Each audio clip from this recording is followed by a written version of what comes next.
CNN, with the benefit of hindsight, the Book of Boba Fett was part epilogue, a whole lot of prologue, and one giant Valentine to the original Star Wars trilogy, attempting to put a different spin on peripheral players and underdeveloped life forms.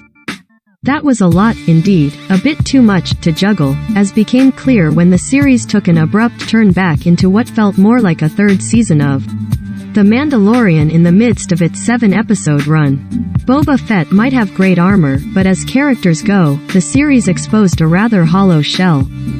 Still, series creator Jon Favreau and collaborators Dave Filoni and Robert Rodriguez clearly had plenty of action figures with which they wanted to play, all while maneuvering to reunite the central duo from The Mandalorian. The action-packed finale included a protracted showdown between Boba Fett, Temuera Morrison, and his ragtag roster of allies against the criminal Pike Syndicate, which not only had them outnumbered but seemingly outflanked.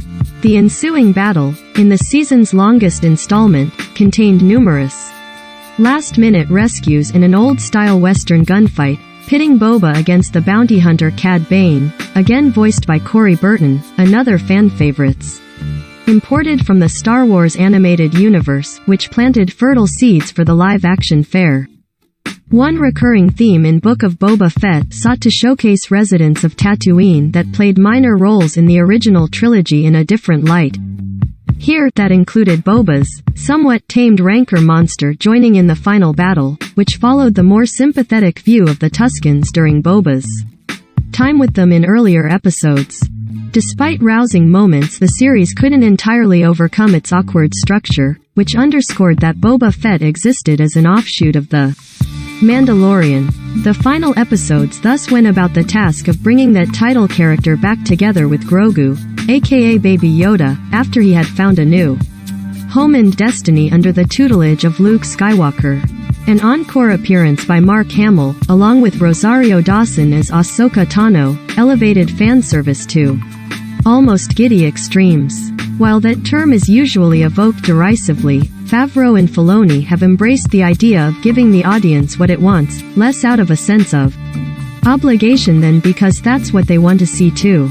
That said, after the crescendo of that Luke cameo at the end of Season 2, one suspects the reunion was motivated at least in part by Disney's desire to ensure that it can keep peddling Baby Yoda merchandise.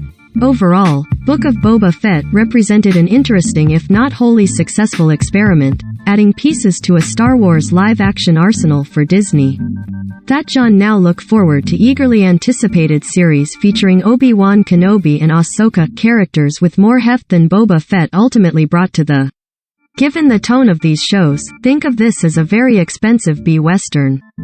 As for those who might have been skeptical whether Boba Fett, given his limited screen time through the years, could sustain his own program, the way the Book of Boba Fett unfolded, for better and worse, basically rendered that question